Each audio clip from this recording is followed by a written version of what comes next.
नमस्कार श्रोते हो, दीपक रेगे कथाकथन चॅनलवर तुम्हा सगळ्यांचं मनापासून स्वागत.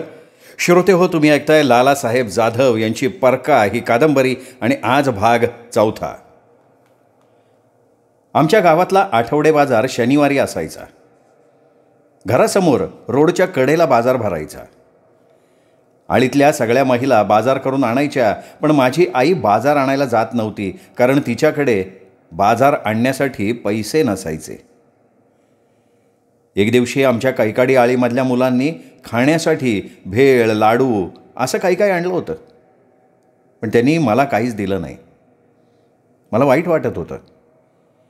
खाऊ आणण्यासाठी कोणाकडून तरी पैसे घेऊया हा विचार मनात आला. वडिलांकडे पैसे मागायची हिंमतच नव्हती. मी आईकडे गेलो आणि खाऊ आणण्यासाठी फक्त 5 पैसे मागितले. आई पैसे देत नव्हती. त्यावेळी 5 पैशाला भरपूर खाऊ मिळत असे. आईजवळ दिवसभर रडलो, पण मला 5 पैसेसुद्धा मिळाले नाहीत. माझी आई कुठून पैसे देणार, कारण तिच्याकडे एकही पैसा नव्हता असं मला नंतर समजलं. मी नियमित शाळेत जायला लागलो. शिक्षकांनी शाळेत सांगितलेला अभ्यास करायला लागलो. लिहायचा प्रयत्न करायला लागलो. लोकांनी त्यांच्या नातेवाईकांना लिहिलेलं पत्र नेमकं त्याच व्यक्तीला कसं पोचतं याचं कुतूहल मला नेहमी वाटत असे. आणि मला वाटायचं आपल्याला पत्र लिहिता आलं तर बरं होईल. पत्र हा विषयच मोठा रोमॅन्टिक आहे, विशेष करून पहिलं पत्र. तसं शाळेत असताना निबंधाच्या वहीत किंवा परीक्षेत आपण पत्र लिहिलेली असतात. मी माझं पहिलं पत्र इयत्ता 2रीत असताना लिहिलं होतं, तेही माझ्या सख्ख्या आत्याला. त्या पत्राबद्दल मला बक्षीसही मिळालं होतं, अगदी आयुष्यभर आठवणीत राहणारं. लहानपणीच्या अनेक गोष्टी मला अजूनही आठवतात. त्या विसरू म्हटलं ना तरी विसरता येत नाहीत. माझे आई वडील दोघंही अशिक्षित होते. आमच्या 7 पिढ्यांमध्ये कोणी शिक्षण घेतलेलं नव्हतं. शिक्षणच नसल्यानं आळीमध्ये कोणाला पत्र आलं किंवा कोणाच्याही नातेवाईकाला पत्र पाठवायचं असलं तर शाळेतले मास्तर किंवा पोस्ट मास्तर यांच्याकडे जायला लागायचं. नाहीतर मग कोणीतरी लिहिता वाचता येणारा शोधावा लागायचा. त्याच्याकडे पत्र घेऊन गेल्यावर लांब पायरीवर बसायला लागायचं. पत्र वाचून घेण्यासाठी 2-2 तास थांबायला लागायचं. नंतर पोस्टमन, पोस्टमास्टर किंवा एखादा सुशिक्षित माणूस वेळ मिळेल तसा ते पत्र वाचून दाखवायचा. पत्र वाचून झाल्यानंतर ते पत्र तो वडिलांच्या अंगावर फेकून देत असे. त्यांनी फेकलेलं खाली पडलेलं पत्र घेऊन आणि हात जोडून त्याचे आभार मानून मग माझे वडील घरी येत. अनेकदा माझ्या वडिलांना आजीला पत्र वाचून न घेताच परत यायला लागायचं. मी 2रीत शिकत होतो तेव्हाची ही गोष्ट आहे. माझ्या आत्याला पत्र लिहायचं होतं. तेव्हा मला पत्र लिहिता येत नव्हतं. आमच्या घराच्या पुढच्या बाजूलाच सुतार नेट नावाचं एक ठिकाण होतं. सुतार नेटमध्ये सुतार लोकांची वस्ती होती. हे सुतार लोक शेतकऱ्यांच्या शेतात मशागत करण्यासाठी लागणाऱ्या अवजारांचं काम करत असत. त्यांच्यात लोचन टकले नावाचा एक सुतार होता. लोचन सुतार हा सुशिक्षित होता, त्यामुळे त्याच्याकडून पत्र लिहून घेण्यासाठी माझे वडील सुतार नेटला गेले. रविवारचा दिवस होता. माझे वडील रविवारला आयतवार म्हणायचे. शाळेला सुट्टी होती, त्यामुळे वडिलांना घेऊन मी सुतार नेटला गेलो होतो. आम्ही गेलो तेव्हा लोचन सुतार कामात मग्न होता. वडिलांनी त्याला पत्र लिहून द्यायची विनंती केली, पण त्यांनी काही कामातनं वर डोकं करून आमच्याकडे बघितलं सुद्धा नाही. दुपारचे 3 वाजले तरी तो कामच करत होता. वडिलांनी त्याला पुन्हा एकदा पत्र लिहिण्यासाठी विनंती केली तर तो म्हणाला, मला आत्ता पत्र लिहायला जमणार नाही, तू उद्या दुपारी 2 वाजता ये. त्यावेळी घड्याळ आणि वेळ यांचा कधी ताळमेळ जमायचाच नाही. डोक्यावर सूर्य आला की दुपार झाली, दुपारच्या सावल्या काढल्या की 3 वाजले असं समजायचं. तेव्हा पुण्याहून मोरगाव मार्गे बारामतीला जाण्यासाठी फक्त एक एसटी असायची. लोचन सुतारानं उद्या यायला सांगताच आम्ही निराश होऊन घरी परतलो. आमच्या घरात किंवा कैकाडी आळीत कोणालाही पत्र लिहिता येत नव्हतं. माझी मोठी बहीण ताराबाई आणि भाऊ आबा हे दोघंही शाळेत जात होते, पण त्यांनी कधी पत्र लिहिलेलं नव्हतं. पत्र लिहिताना पत्ता चुकला तर पत्र पोचणार नाही असं वडिलांना वाटायचं. त्यामुळे पत्र लिहिणं हे फार अवघड काम आहे अशी आमची समजूत झालेली होती. दुसरा दिवस उजाडला. दुपारच्या सावल्या कलल्या. माझ्या वडिलांनी मला हाक मारली आणि ते म्हणाले, लाल्या सुतार नेटवर चल, लोचन सुतारानं बोलवलंय, इंदा आत्याला पत्र लिहायचं आहे. लोचन सुतारात बोटीर ठेंगा लिवी सरक. मी बाबांचा हात पकडला. ते दोन्ही डोळ्यांनी अंध असल्यामुळे कुठेही जाताना त्यांना कोणीतरी हात धरून न्यावं लागायचं. त्यांना घेऊन मी सुतारनेटला लोचन सुताराकडे गेलो. संध्याकाळ झाली, अंधार पडला, पण लोचन सुतारानं काही आमचं पत्र लिहून दिलं नाही. पुन्हा एकदा निराश होऊन आम्ही घरी परतलो. आपण अशिक्षित असल्याबद्दल स्वतःचा आणि ज्यांना लिहिता वाचता येत असूनही पत्र लिहित नाहीत अशांचा बाबांना खूप संताप आला. दुसऱ्या दिवशी सकाळचे 10 वाजले होते. लागोपाठ 2 दिवस लोचन सुताराकडे गेलो तरी त्यांनी पत्र लिहिलं नाही याचा माझ्या वडिलांना मोठा संताप आला होता. ते पाहून मग मीच आमच्या आत्याला पत्र लिहायला घेतलं. कसं तरी का होईना मला लिहायला येत होतं. घरात लिहिण्यासाठी हाताखाली घ्यायला पॅड, पुठ्ठा किंवा जाड असं काहीही नव्हतं. मग मी एक पितळी ताटली कागदाखाली घेतली. माझ्या आत्याचं नाव आणि तिच्या गावचा पत्ता न चुकता टाकला आणि पत्र लिहायला सुरुवात केली. वडील सांगत होते तसा मजकूर मी माझ्या मोडक्या तोडक्या अक्षरात पत्रामध्ये लिहित होतो. खरं तर तेव्हा मीच लिहिलेलं पत्र कोणी मला वाचायला सांगितलं असतं ना तर माझं मलाच वाचता आलं नसतं. वडील सांगत होते तसं मी पत्र लिहित होतो. पत्र एकदाचं लिहून पूर्ण झालं. त्या पत्रात एकच महत्त्वाचा मुद्दा होता, तो असा की इंदूबाई, तुझ्या वडिलांची तब्येत बरी नाही, ते तुझी सतत आठवण काढत असतात. तू जेवत असलीस तर वडिलांना भेटण्यासाठी हात धुवायला मोरगावला ये. त्यावेळी हा मजकूर माझ्या डोक्यावरनं गेला होता, पण मी तो कसाबसा लिहिला होता. पत्र लिहून झाल्यानंतर मी ते पोस्टाच्या पत्र्याच्या पेटीत टाकून दिलं.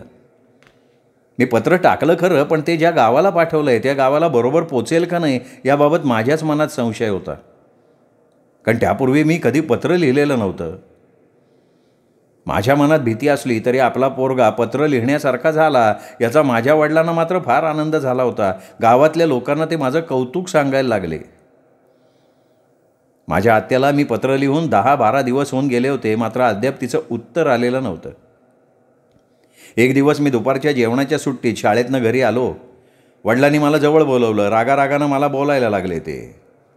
लाल्या नीण थांग्या बराबर लिवली सरा का इल्ला इंडा रंड अट्टनाळ असं नीण लिव्हीन सांग थ्याग्याद अजून उत्तर वांदी इल्ला. म्हणजे लाल्या, अरे तू पत्र बरोबर लिहिलंयस का नाही? आज 2 आठवडे झाले अजून पत्राचं उत्तरसुद्धा आलेलं नाही. बावळट, वेडा, तू काही बरोबर पत्र लिहिलं असं मला वाटत नाही. आत्याला जर पत्र मिळालं नाही आणि म्हाताऱ्याचं काही बरं वाईट झालं, वेळेवर इंदाबाई आली नाही तर मग तुझ्याकडे चांगला बघतो. हे अशा प्रकारे ते मला वाईट शिव्या देत होते. काही काळी भाषेत ते मला आणखीन काही बाई शिव्या देत होते. मी गप गुमान ऐकून घेत होतो. आणखीन 4-2 दिवस गेले. रविवार होता, शाळेला सुट्टी होती. मी अंथरुणात लोळत होतो. अंथरुण कसलं? 2 पोताडी उसून दाभणानं शिवलेली ढाबळ असती. अंगावर पांघरून फाटकी गोधडी घेत लोळत होतो मी. सकाळचे 6 वाजले असतील. वडिलांनी मला हाक मारली. मला कंटाळा आला होता. त्यांनी अनेक हाका मारल्या तर मी उठलो नाही, लोळत राहिलो. शेवटी वडील अंदाजानं मी झोपलो होतो त्या ठिकाणी आले आणि मागचा पुढचा विचार न करता त्यांनी मला 3-4 सणसणीत चापट्या मारल्या. वडिलांचा हात हातोड्यासारखा कडक, चांगला लागत होता. त्या सकाळीच मी वडिलांच्या हातचा फारच मार खाल्ला. नुसता मार नाही तर वरून मला शिव्यांची लाखोली वाहत होते ते. लाल्या, निण्णा गाम खेद्या हेच्या उठकी फाणी शेळका इल्ला. म्हणजे लाल्या, तू शाळेत जाऊन सुद्धा काही उपयोग नाही. घरात एक काम करत नाहीस. उद्यापासून शाळेत जायचं नाही. तुझा आम्हाला उपयोग नाही काही. तू उद्यापासून गाढवं सांभाळायला जा. तुझ्याकडं चांगला बघतो. तोंडानं शिव्या देत असताना त्यांचा हातही चालत होता. मी माझ्या आत्याला लिहिलेल्या पत्राचं उत्तरही न आल्यानं त्यांचा संताप झाला होता आणि शिव्यांच्या अध्यायाची उजळणी चाललेली होती. वडिलांचा भरपूर मार आणि शिव्या खाऊन मी उठलो. सकाळी 7 वाजता त्यांच्याबरोबर फोक कापण्यासाठी निघालो. पायात चप्पल नाही, अर्धी चड्डी, फाटलेला शर्ट, बाकी काही नाही. मोरगावपासून 6 किलोमीटर अंतरावर आंबी नावाचं गाव आहे. या गावातल्या कऱ्हा नदीच्या किनारी कावळीची अनेक झाडं आहेत. झाडं कसली? एकमेकात झाडं मिसळलेली घनदाट झाडी, ती जाळीसारखी. त्या जाळीमध्ये अनेक काटे, कचरा असायचा. आज झाडीमध्ये जाऊन कावळीचे फोक कापावे लागत होते. त्यात साप विंचवा असायचेच. साप विंचवाची मनात भीती असली तरी आज जाऊन कावळीचे फोक कापावे लागत होते. नाही कापले तर परत वडिलांचा मार होता. माझं मन असं द्विधा मनस्थितीत होतं. तेवढ्यात वडिलांचा आवाज कानावर आदळला. लाल्या, काय करतो? फोक कापायला सुरुवात केली का नाही अजून? फोक कापलेला आवाज का नाही येत माझ्या कानावर? त्यांच्या आवाजानं चापकाचे फटके बसल्यासारखा मी वेगानं त्या झाडीमध्ये शिरलो. सपासपा फोक कापायला लागलो. आंबी नदीकाठच्या त्या मळईमधल्या जाळीमध्ये घुसून जवळजवळ 2 तास मी सपासपा फोक कापत होतो. 2 तासांच्या कालावधीमध्ये माझ्या जवळून त्या घनदाट जाळ्यांमधनं 2 साप सळसळ करत निघून गेले. एक तर माझ्या पायाजवळून गेला. साप चावला तर काय होईल या भीतीनं काळीच धडधडत होतं. पण हे सांगणार कोणाला? जर फोक न कापता मी निघून गेलो तर 2 दिवस माझं कुटुंब उपाशी मरेल या काळजीनं मी माझा विचार करत नव्हतो. 6 झाप होतील इतके फोक मी कापले होते. त्यांची 2 ओझी झाली असती. सकाळचे 10 वाजत आले होते. 4 झाप होतील एवढ्या फोकांचं ओझं मी वडिलांच्या डोक्यावर देण्यासाठी आणि 2 झापांच्या फोकांचं ओझं माझ्या डोक्यावर घेण्यासाठी बांधलं. बांधलेली ओझी आम्ही डोक्यावर घेणार तेवढ्यात त्या मळईचा मालक नारायण तावरे धावत तिथे आला. त्याला वाटलं कैकाड्याच्या पोरांनी सगळी झाडं कापून टाकली. आल्या आल्या मागे पुढे न बघता त्यांनी ताड ताड 3-4 माझ्या मुस्काटीत मारल्या. त्या तडाख्यानं मी खाली पडलो. जोरात ओरडलो, बाबा बाबा, मला या माणसानं फार मारले. माझा जीव जातोय की काय असं झालंय मला. वडिलांना दिसत नव्हतं पण त्यांनी अंदाजाने आवाजाच्या दिशेनं दगड भिरकावला. पण त्या दिवशी माझं नशीबच फिरलेलं होतं. माझ्या वडिलांनी त्या मळईच्या मालकाच्या दिशेनं भिरकावलेला दगड नेमका मला लागला. माझ्या डोक्याला खोक पडली. भळाभळा रक्त व्हायला लागलं. मी चक्कर येऊन खाली पडलो. रक्तानं माझे कपडे लाल भडक झाले. मी खाली पडताच नारायण तावरे पळून गेला. माझा आवाज बंद झाला होता. वडील मला जोरजोरात हाका मारत होते पण मी आवाज देत नव्हतो. कसा देणार? मी बेशुद्ध होऊन खाली पडलो होतो. त्याचवेळी तिथून एक धनगराचं जोडपं घोडी घेऊन समोरच्या रस्त्यानं जात होतं. त्यांनी आम्हाला बघितलं. ते माझ्या वडिलांना ओळखत होते. त्यांचं नाव रामू धनगर. त्यांनी मला बेशुद्ध पडलेला बघून ते पळत नदीच्या पात्राकडे गेले. पाणी आणायला काही भांडं नसल्यामुळे त्या धनगरानं आपलं पागोटं पाण्यात भिजवून आणलं आणि ते पाणी माझ्या तोंडावर मारलं. त्यांनी माझ्या तोंडावर पाणी मारल्यामुळे मी शुद्धीवर आलो. उठून बसलो. अशा कठीण प्रसंगात मळईचा मालक नारायण तावरे पळून गेला होता. पण हा गरीब धनगर समाजाचा माणूस मात्र देवासारखा मदतीला धावून आला. मी कापलेले फोक त्यांनी आपल्या घोड्यावरनं आमच्या घरी पोचवले. आम्ही घरी पोचलो तेव्हा दुपार झाली होती. आई वाटच बघत होती आमची. मला बघताच माझ्या डोक्याची खोक, रक्तानं माखलेले कपडे हे बघताच ती मोठ्यानं ओरडली, काय झालं? पण मी खरा प्रकार तिला सांगितला नाही. वडीलही काही बोलले नाहीत. येताना नदी ओलांडत असताना पाण्यातल्या खडकावरच्या शेवाळावरनं पाय घसरून पडलो आणि डोक्याला खोक पडली असं तिला सांगितलं मी. माझ्यासाठी तो दिवसच वाईट होता. सकाळी सूर्य उगवायच्या आत वडिलांनी मला लवकर उठलो नाही म्हणून शिव्यांची लाखोली देत मारलं होतं.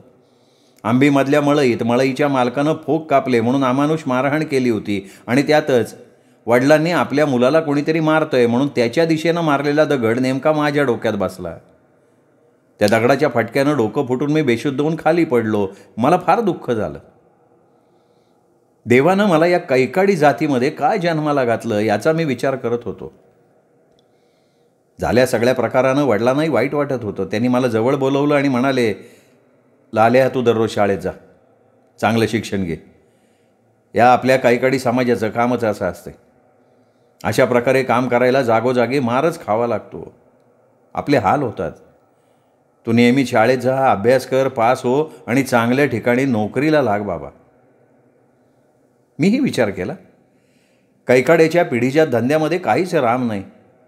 लोकांकडून जनावरांपेक्षाही वाईट वागणूक मिळते.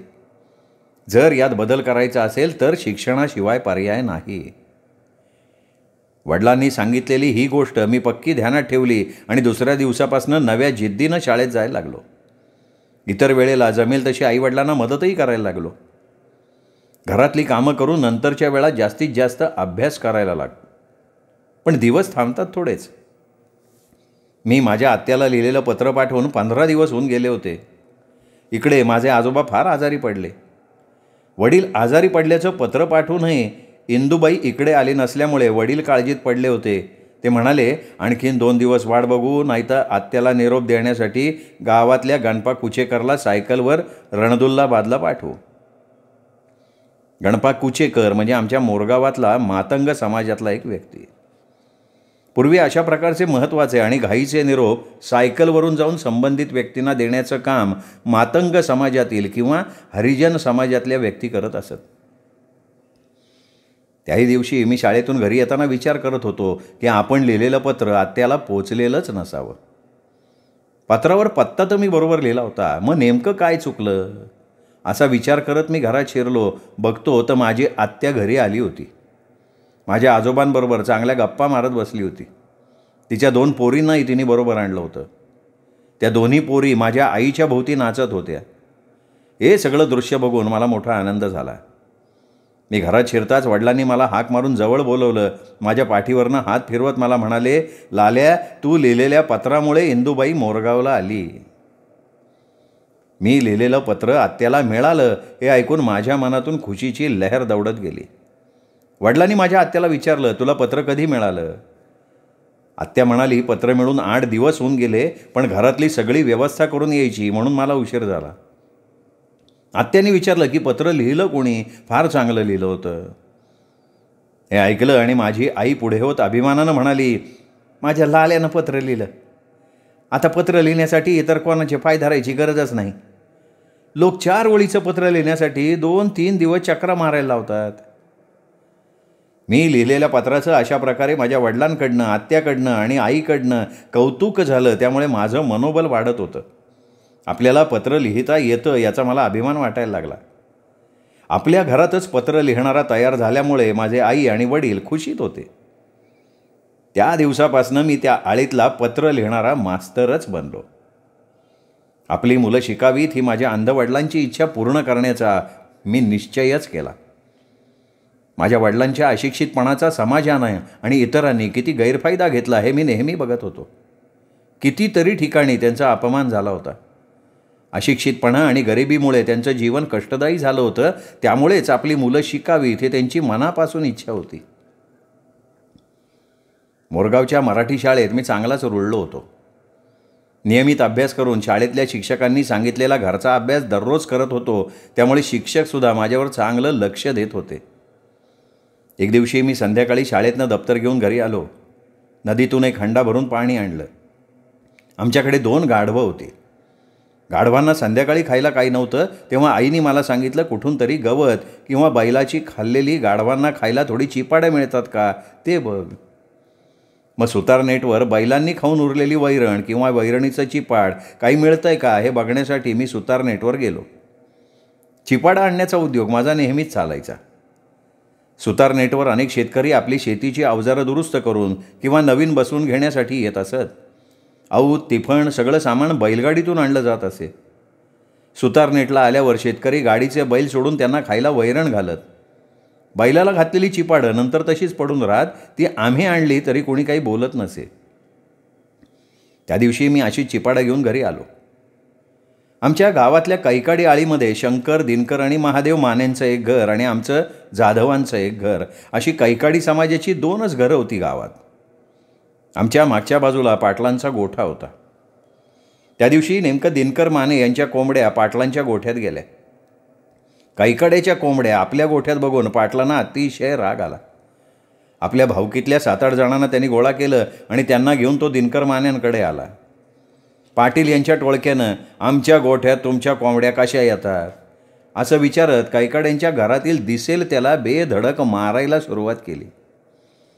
त्यांनी दिनकर मानेच्या बायकोला तर मारलंच, पण लहान पोरांनाही सोडलं नाही. दिनकर मानेला तर त्यांनी काठ्यांनी, लाथा बुक्क्यांनी बेदम मारहाण केली. त्यांनी शंकरला, त्याच्या बायका मुलांना सुद्धा मारलं. महादेव मानेला माझ्या आईनं आमच्या घरातल्या माळ्यावर लपवून ठेवलं म्हणून तो वाचला. कैकाड्याच्या माणसांना गावातली माणसं हिंस्त्र श्वापदाला मारावं तसं मारत होती. गाव बघत होता, पण त्यांना सोडवायला कुणीही आलं नाही. कैकाड्याच्या बायका जीवाच्या आकांतानं ओरडत होत्या, वाचवा वाचवा. माझी आजीसुद्धा गरिबाला मारू नका म्हणून दयेची भीक मागत होती, पण कुणालाही दया आली नाही. मी हातात चिपाडा घेऊन आलो होतो.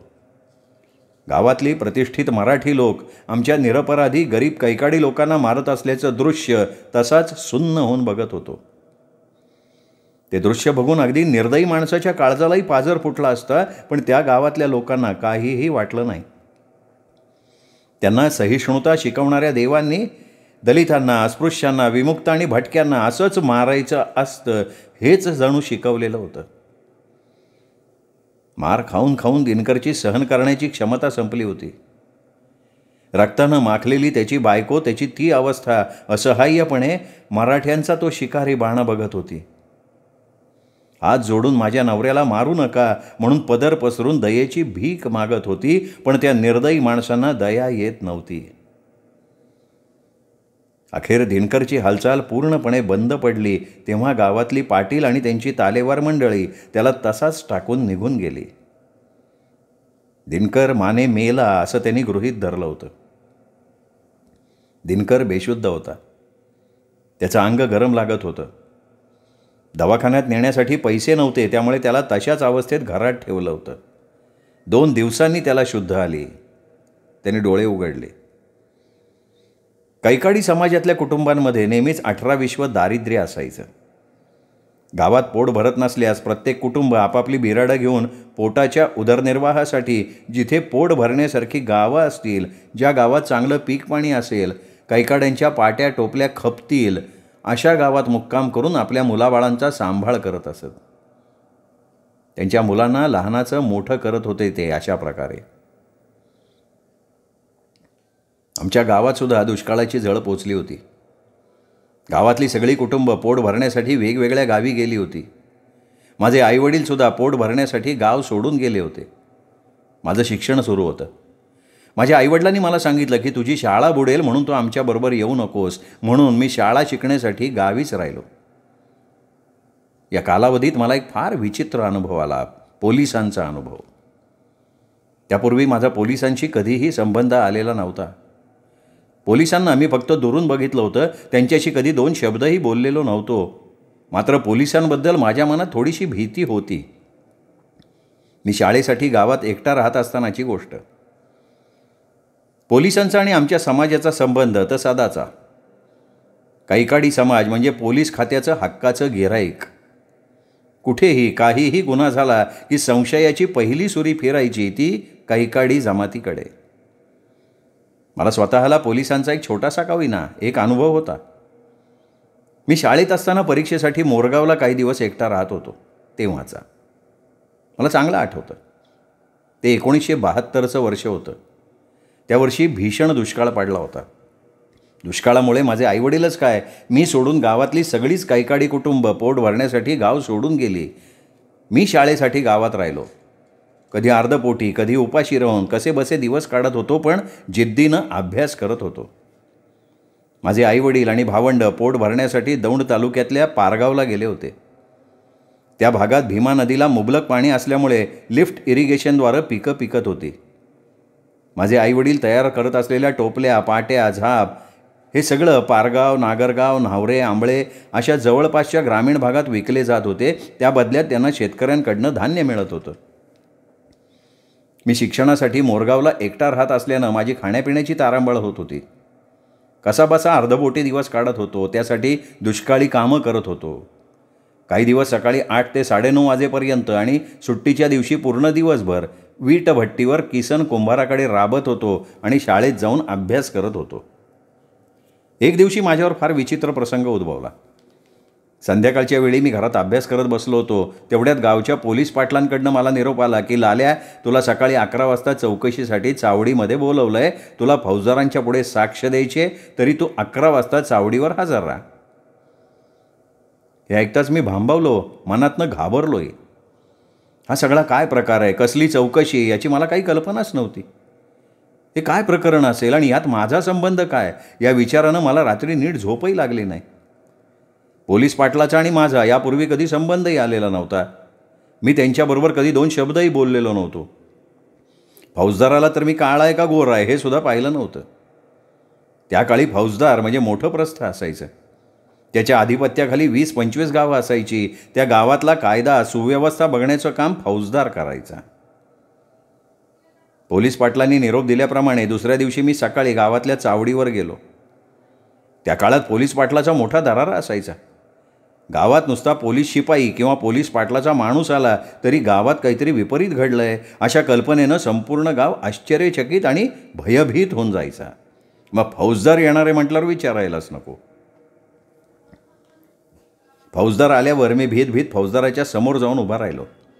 त्यांचं नाव सावंत फौजदार असं होतं हे मला नंतर कळलं. फौजदारांनी मला अनेक प्रश्न विचारले. आमच्याच गावातील उच्च जातीच्या एका महिलेचं जळीत प्रकरण घडलं होतं.